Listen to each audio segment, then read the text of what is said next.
D'abord, je vous souhaite la bienvenue. Merci. Vous pouvez prendre des photos, ça ne me gêne pas.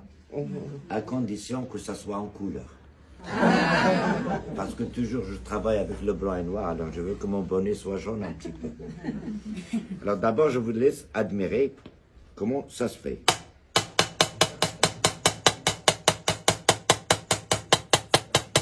Parce que là, c'est une spécialité qui se fait seulement à Meknès, il n'y a pas ailleurs. Et c'est ça ce qu'on appelle la damasquinerie. C'est du fer forgé, incrusté en fil d'argent.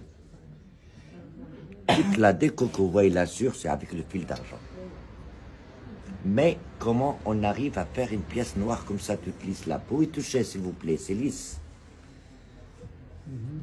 De loin, vous pouvez dire que c'est de la peinture. Oui. Mais en réalité, non. C'est pour ça que je ne laisse pas les Chinois prendre des photos. Sinon, ils vont faire la copie. Je ne suis pas contre eux, c'est des travailleurs. Mais ils ont tout copié. La seule chose qu'ils n'ont pas pu copier, c'est les petits pains de chocolat français.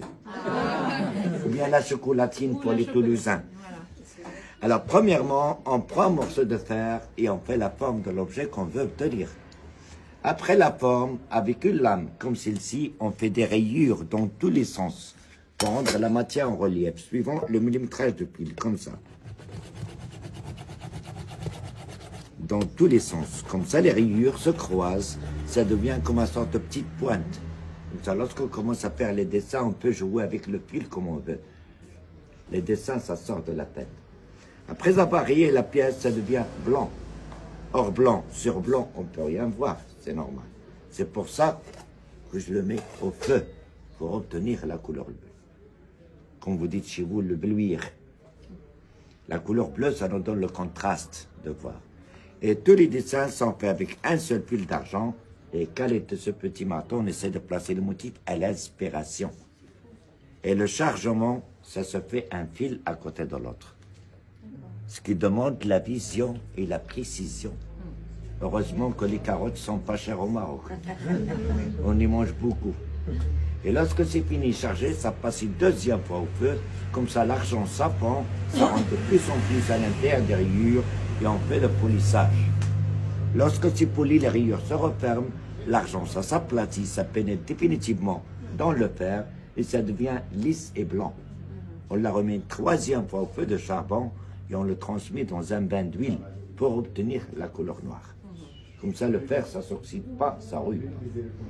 Et c'est normal, avec le temps, l'argent, ça ternit, ça devient un peu comme ça.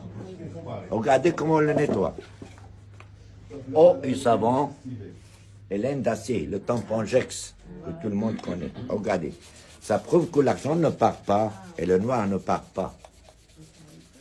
Même si on le met à l'extérieur de la maison, dans un petit jardin, ça ne craint rien du tout. Regardez. 10 secondes, c'est pas fatigant pour les gazelles. On sait que les hommes aident un petit peu. Ça, c'est à propos de la première spécialité de Meknès. Quand vous connaissez qu'au Maroc, il y a 4 villes impériales. Chaque ville, il a une ou deux spécialités. Meknès, il est réputé par deux, la damasquinerie et la broderie.